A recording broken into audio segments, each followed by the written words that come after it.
The train arrived in Harlan Creek on a Tuesday, which the town's older residents would later agree was a fitting day for something no one had planned. She stepped off the platform carrying one worn leather trunk, a hat box that had seen better decades, and the quiet, straight-back dignity of a woman who had learned long ago not to apologize for taking up space in a room. She was 27 years old. She had traveled 4 days by rail from Ohio, and she had agreed, through 12 carefully worded letters, to marry a rancher she had never met, whose land was described as prosperous and whose temperament was described, generously, as reserved. He was waiting at the depot. He was tall, broad-shouldered, with the kind of sun-carved face that came not from vanity, but from years of standing in weather that didn't care what you looked like. He wore a clean hat and cleaner boots, which told her he had made some effort. His expression told her the effort had cost him considerably. They shook hands. He looked at her trunk. She looked at his jaw. Neither spoke more than 6 words in the first 10 minutes, which suited them both well enough. The ranch was 3 miles outside town, and it was, by any honest measure, impressive. The house sat long and solid against the Montana sky, white-painted and wide-porched, and it had clearly been built by someone with money and the ambition that tends to accompany it. The surrounding land rolled in every direction, like a promise the earth was trying to keep. He told her, as he handed down her trunk from the wagon, that she would want for nothing practical. The house had good furniture, a functioning kitchen, and a root cellar that had never once gone empty. His tone made it clear these things were not small offerings, and she agreed with her expression that they were not. What he did not say, but communicated through every careful pause and measured word, was that he expected a certain kind of wife. Not cruel in the expectation, simply specific. A woman who would manage the household with grace, represent the ranch well in town, and not cause him the particular embarrassment that came from doing unexpected things. She listened to everything he said, and everything he didn't. She had been in the house 4 days when she saw the notice. It was pinned to the board outside the general store, between an advertisement for a patent plow and a notice about a church supper. A livestock trader passing through from the Dakotas was offering something he called a marvel of natural rearing, a single young bird of exceptional breeding, unusual size, and what the notice described, in the trader's own florid handwriting, as remarkable commercial potential for the discerning buyer. The price was written at the bottom in firm black ink. $854. She stood in front of that notice for a long moment. Then she reached into her coat pocket, counted what she had, and walked directly to the trader's wagon without once looking back toward the house. The trader was a short man with a sun-creased face and the particular air of someone who had sold remarkable things before and knew exactly how remarkable they were. He was leaning against the side of his wagon when she approached, arms folded, watching the street with the patient calm of a man who had learned that the right buyer always found him eventually. She did not introduce herself. She said only that she had read the notice and wished to see the bird. He looked at her the way most men looked at women who arrived alone with the money in their pockets, with a kind of cautious reassessment, as if he were recalculating something he had assumed he already understood. Then he nodded and pulled back the canvas on the rear of the wagon. What she saw was not a chick in any ordinary sense of the word.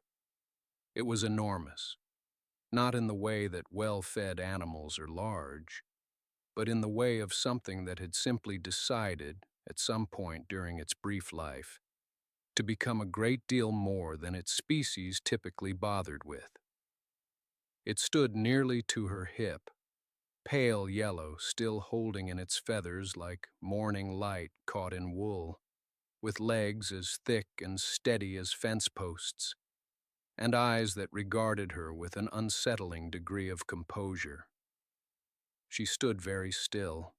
The trader watched her watching the bird and did not say anything, because he understood, as all good traders do, that silence is often the most persuasive argument available. She asked him 2 questions. First, what breed? He told her, and she nodded once, slowly, as though confirming something she had already suspected. Second, was he certain of the lineage? He produced a folded paper from his coat pocket, a document from a Dakota breeder, handwritten but detailed, listing the bird's parentage across 3 generations. She read every line. Then she looked up. She told him she would take it. He named the price again, as if giving her one final opportunity to come to her senses. She counted out what she had, which was most of it, and told him she would owe him the remainder by the end of the following week. She said it plainly. The way a woman says something she has already decided is not a negotiation. He studied her for a moment longer than was polite. Then he folded the lineage paper, handed it to her, and began making arrangements to transfer the bird. She walked back through town with the paper folded inside her coat, the enormous pale creature secured in a crate in the trader's wagon, which he agreed to deliver to the ranch before sundown. She walked past the general store, past the post office, past 2 women from the church social, who paused their conversation to watch her go by with the careful attention of people who sense they are witnessing the beginning of something they will be discussing for years. She did not look at them. She was already thinking about what she would need, what she would build, and how long it would take before anyone else understood what she had just purchased. The wagon arrived at the ranch before the light changed.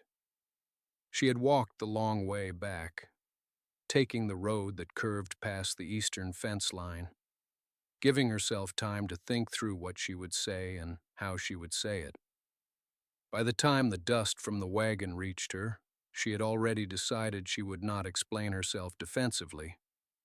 She would state facts, she would answer questions, she would not apologize.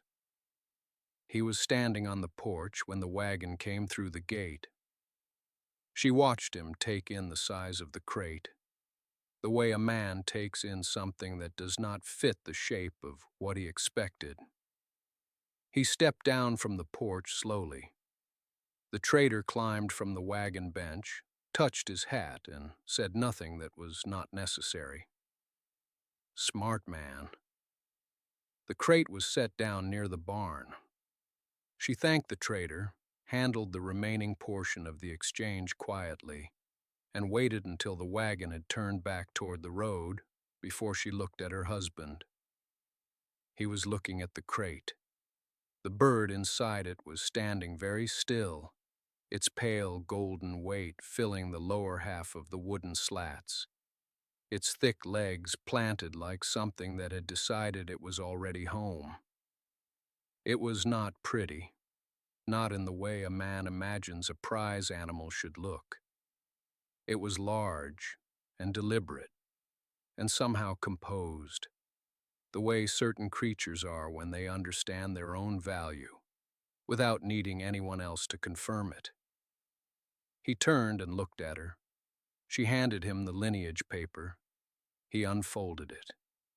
She watched his eyes move across the documented lines, the recorded weights, the notation from the trader in Ohio who had first identified this particular strain as something worth following.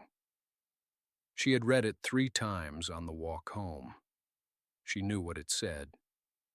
He folded it again and held it without speaking. Then he said the number, $854, not as a question, more like a man repeating something aloud to confirm it is real. She said yes. He looked back at the bird. The bird looked back at him with the particular indifference of something that has been looked at its entire life. He asked her what she intended to do with it. She told him. She said it the same way she had counted out the money, the same way she had spoken to the trader, without asking permission and without ornament. She talked about what the lineage paper documented, what the breeding potential represented, and what the market was beginning to recognize about this particular strain. She was precise. She used numbers. She did not make it soft. When she finished, he was still looking at the bird. She could not read his face from where she stood, and she had not yet learned him well enough to know whether silence meant anger or thought. With some men it was the same thing. With others it was not. She waited. The bird settled back on its haunches in the crate, unhurried and enormous and entirely unconcerned with what the man decided. She had something in common with it, she supposed. He walked away from the crate without a word, not toward the house, not toward the barn. He walked toward the fence line at the eastern edge of the yard, where the posts stood gray and weathered against the afternoon sky. And he stood there with his back to her and his hands braced on the top rail. She watched him. She did not follow. She had learned something early about men who needed fences in difficult moments. They needed them the way water needs a channel, not because they were weak, but because they required direction for something that had no clear place to go. She gave him the fence. She gave him the silence. She turned back to the crate and checked the latch a second time, then a third, because the bird was larger than the crate was designed for, and she had noticed the left hinge bending slightly on the ride in. She was still crouched over the latch when she heard him return. He stopped a few feet behind her. She could hear it in the changed quality of the air, the slight shift in wind, the weight of his boots finding stillness on the dry ground. She did not look up immediately. She worked the hinge back into its groove first, because the hinge mattered and because she refused to perform anxiety for his benefit. When she finally stood and turned, his expression had changed. The silence before had been unreadable. This one was different. This was the silence of a man who had reached a decision and was still deciding whether to say it aloud. He asked her, very quietly, whether she had done this before. She asked him to be more specific. He said, "Recognize something before anyone else did." She considered the question the same way she had considered the bird, not quickly and not carelessly. She told him that she had. She told him that recognizing things early was not a gift. Exactly. It was more like a habit that looked like a gift to people who had never practiced it. She had practiced it because she'd had to, because she had spent enough years in circumstances where being wrong was expensive in ways that went beyond money. He absorbed that. She could see it land somewhere behind his eyes, not with sympathy, but with a certain recognition that she had not been speaking abstractly. He had heard what was underneath it. She had not intended him to, but she found, unexpectedly, that she did not entirely mind. He looked at the bird again. The bird had settled completely now, its enormous pale form occupying the crate, with the dignified inconvenience of something that has always taken up more space than the world initially prepared for. He said it was the strangest thing he had ever purchased. She said that he hadn't purchased it. He looked at her. She said it again, quietly, plainly, without a single sharp edge in her voice. She had purchased it, with her own money, her own assessment, her own name on the lineage paper. She wanted that understood before anything else was. He was quiet for a long moment after that. Not the quiet of a man preparing an argument. Not the quiet of a man measuring his next sentence for maximum effect. It was the quiet of a man who had been handed something unexpected and was turning it over slowly in his hands, checking its weight, checking whether it was what it appeared to be. She let him have the quiet. She had learned, across years of navigating rooms where the wrong word cost more than silence, that silence given freely was almost always more powerful than a response delivered too quickly. He said, finally, that he understood what she was telling him. She said she wasn't entirely sure he did. Not yet. That was not said with sharpness. It was said with the particular patience of a woman who has been misunderstood enough times to no longer expect comprehension to arrive in the first exchange. She was giving him the room to come to it on his own terms, which was, she suspected, the only way a man of his particular construction would ever genuinely arrive at anything. He asked about the lineage paper, what it meant in practical terms, what she intended to do with it. She told him, plainly, without theater. She had read about the breed.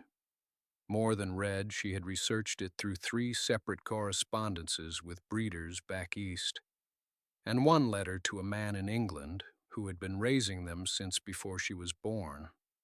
She knew the feed requirements, the growth patterns, the temperament. She knew what the market was beginning to whisper about, and she knew that whispers in markets were always worth more if you positioned yourself before they became full-throated conversation. The ranchers who got rich in this territory, she said, were not the ones who reacted.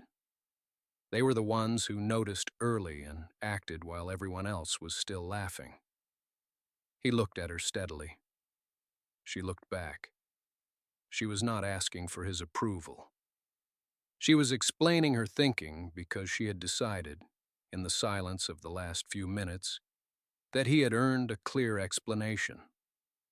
That was different from seeking permission. She wanted that distinction to be equally clear. He said that she had given considerable thought to a great deal of this before she spent the money. She said she had given considerable thought to everything she had ever done with money. There was no other way she knew how to do it. He glanced toward the crate again. The bird had shifted, resettling in some slow, oceanic way that suggested it was entirely at home, in its own considerable size, and had no interest whatsoever in the human deliberations happening around it. There was something almost royal about the indifference. He said quietly that he had made assumptions about why she had bought it. She waited. He said the assumptions had not been generous ones. She said she was aware of that. He said nothing further immediately, and she did not rush him.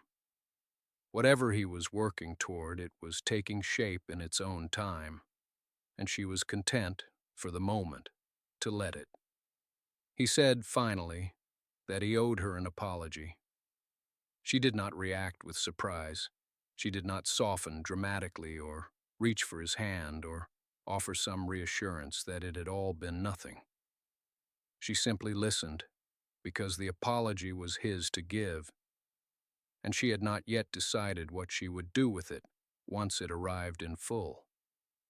He said he had treated the purchase as evidence of something, carelessness perhaps, or an indifference to the seriousness of what they were building here. He said he had said certain things in the yard that morning that had not been fair, and that he had said them where others could hear, and that was not a thing a man should do to his wife, regardless of the disagreement between them. She thought that was a more honest accounting than she had expected from him. She said she appreciated him saying so. He looked at her then, directly, in a way he had not quite managed since she had arrived. There was something careful in it, as if he were revising a figure he had already entered in a ledger, and finding the correction harder than expected. She understood that. She had made corrections before. They were never entirely comfortable, but they were necessary, and a person who refused them was a person who preferred a wrong answer to the difficulty of getting it right. He asked her, and the asking itself was different in tone from anything he had offered before, quieter, without the weight of a verdict already formed. What exactly she expected would happen with the bird. She told him plainly.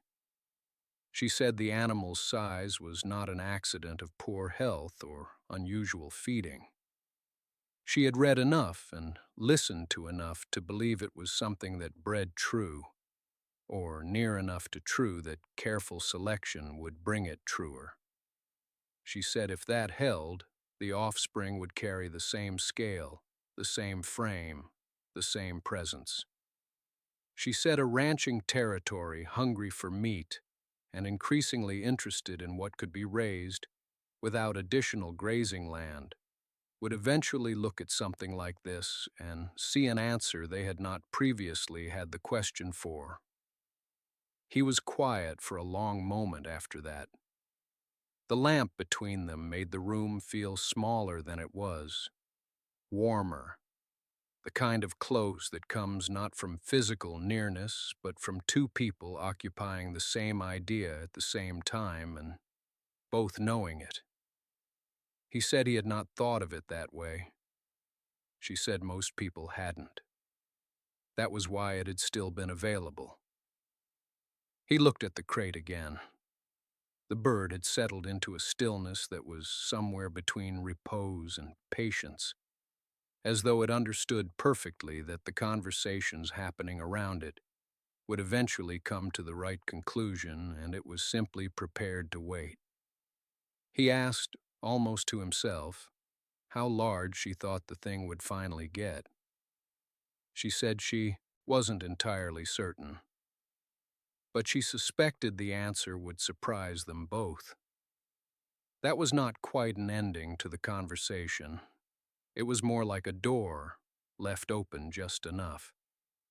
The door stayed open through the night and into the first pale hours of the following morning, when she rose before him and went to check on the bird, with the kind of quiet, purposeful attention she gave to anything she had decided to care about properly.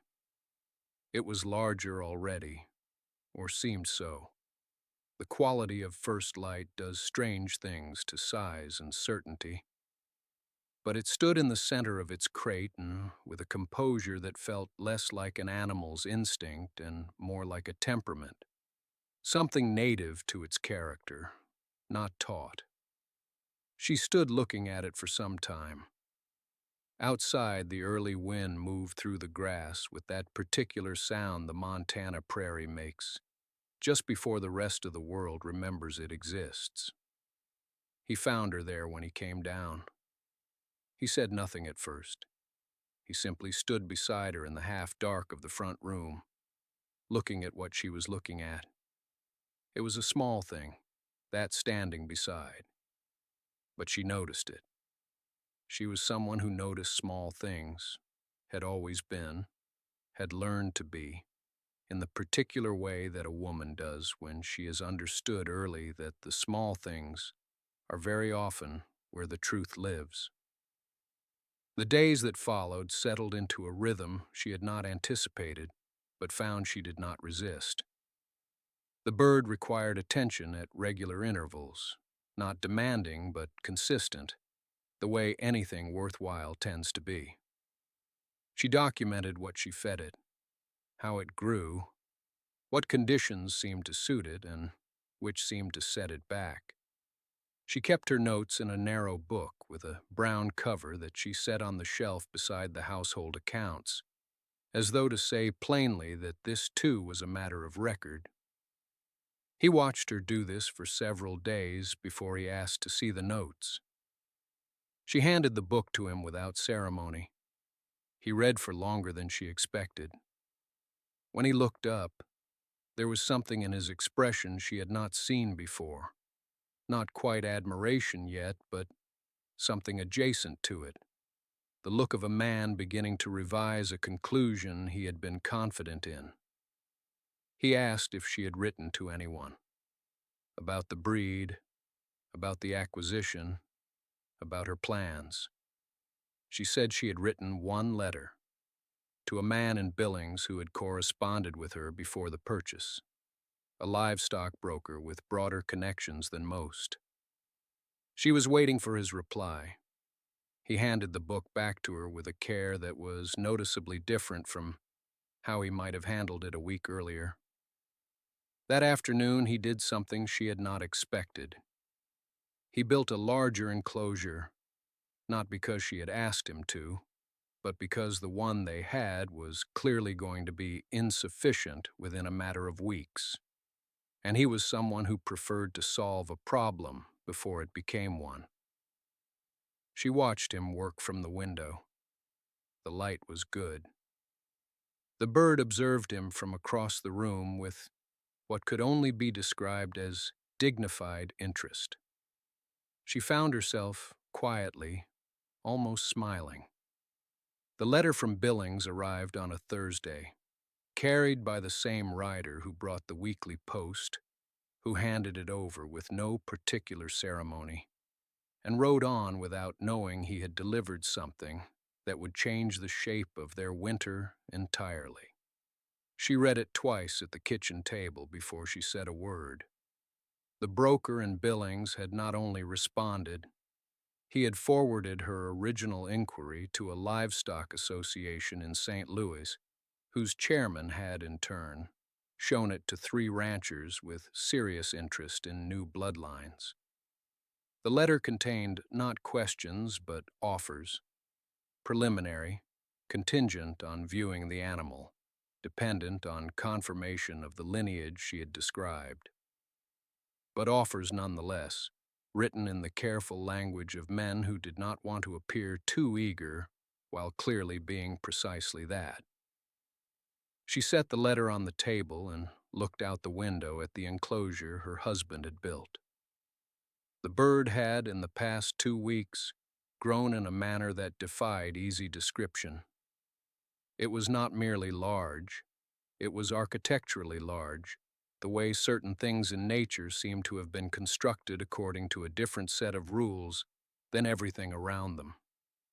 The feathers had filled in with a texture that was almost absurd in its perfection, and the bird moved through its enclosure with a composure that she had come to think of, privately, as appropriate. When he came in for the midday meal, she handed him the letter without introduction. He stood by the window and read it. She watched the silence that followed, the kind of silence that is not empty but full, the way a man holds his breath when he is recalculating something he thought he already understood. He set the letter down on the table with the same deliberate care with which he had returned her book. He said the number. Not the $854, the number in the letter, the figure the St. Louis chairman had written as an opening estimate of value, pending inspection, contingent on health and documentation. She said yes. He looked at her for a long moment, not with the stunned, slightly wounded expression she had seen in the early weeks, the look of a man who suspects he has been made a fool of. This was something else. This was a man looking at a woman he had categorized too quickly, realizing the category had been entirely wrong, and being honest enough with himself to feel the full weight of that. He asked how she had known. She said she had not known. She had studied. She had watched. She had read everything she could find on the subject, and then she had trusted her own judgment when it told her to move. He looked at the enclosure through the window. He looked back at her. He said quietly that he owed her an apology. She said he owed her the same courtesy he would have extended to a business partner from the beginning. He was quiet for a moment. Then he said, "That too." That evening, something shifted in the house itself. It was not a dramatic shift. No door thrown open, no grand speech delivered from the top of the staircase. It was quieter than that, and for that reason, more permanent. He set 2 cups of coffee on the table instead of 1. He sat across from her instead of at the far end, where he had positioned himself in those early weeks, like a man maintaining a careful and dignified distance from something he did not entirely understand. He asked her, without preamble, how she had first heard of the breed. She told him. She told him about the agricultural journal she had found in her father's study when she was a girl, the pages soft with age, a circled passage about European exhibition birds and their extraordinary dimensions, written by a man who had never seemed to consider that such things could be raised commercially. She told him about the auction notice she had seen in the classified column, the one he had dismissed as a misprint.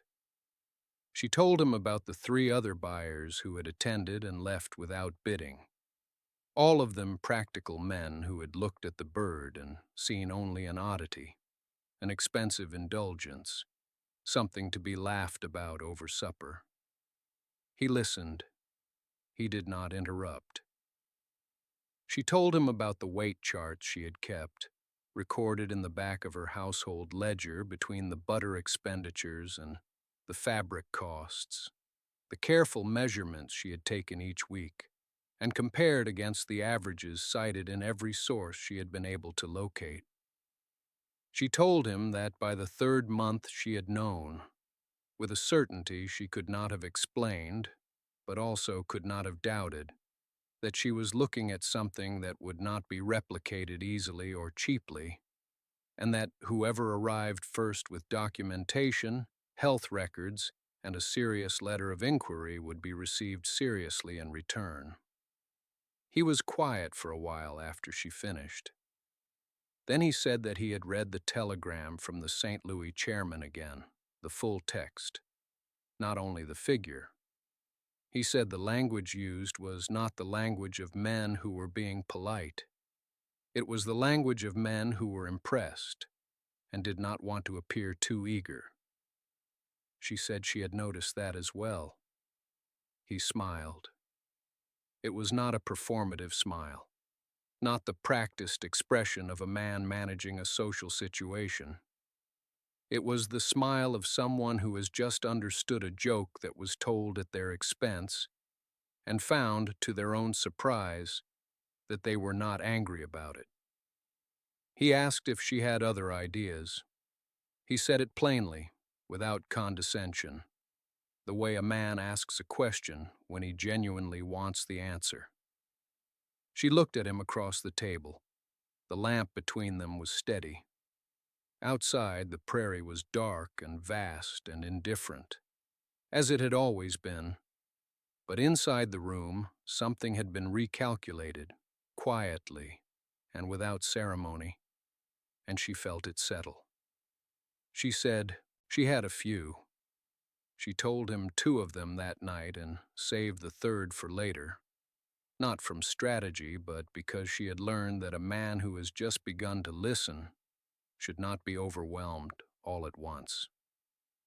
The first idea concerned the neighboring territory, where she had heard through the grain merchant's wife that a cattle operation was struggling to find breeding stock of genuine scale. The second concerned the spring auction and the possibility of entering the bird publicly, not to sell him, but to exhibit him so that every rancher in the county could see what $854 had produced. He was quiet again after she finished. Then he said that the auction idea was the better of the two. She agreed. She had known that already. Spring came the way it always did on the prairie, suddenly and without apology. The auction grounds outside town were crowded with men who had come for cattle and horses and stayed because they had heard a rumor about something extraordinary. The bird walked into that space with the unhurried confidence of a creature that had never once in its life been told it was unremarkable. The crowd went still. Then the murmuring started, and the murmuring turned into something louder. And by midday, the bird had been photographed twice and offered for sale 4 times, and each time she declined, pleasantly, with the particular smile of a woman who knows exactly what she is holding. Her husband stood beside her through all of it. He did not hover.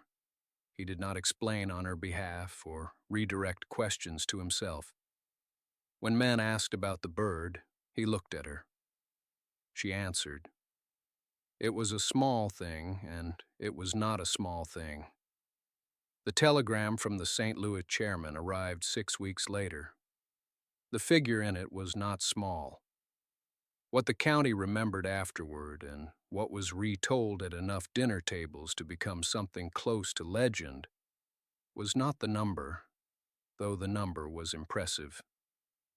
What they remembered was the woman who had walked into a sale that autumn, with a sum her husband had called outrageous and had walked back out with a single oversized yellow bird, and a certainty she had never once tried to explain to anyone who wasn't prepared to understand it. She had seen what others had not. She had waited while others doubted. She had been right while others laughed, and she had been gracious enough afterward not to require an apology, because she had never needed one. The proof had spoken, and the prairie had listened, and that was sufficient. That evening, after the telegram, her husband poured 2 glasses and set one in front of her without being asked. They sat together at the table where the lamp burned steady between them.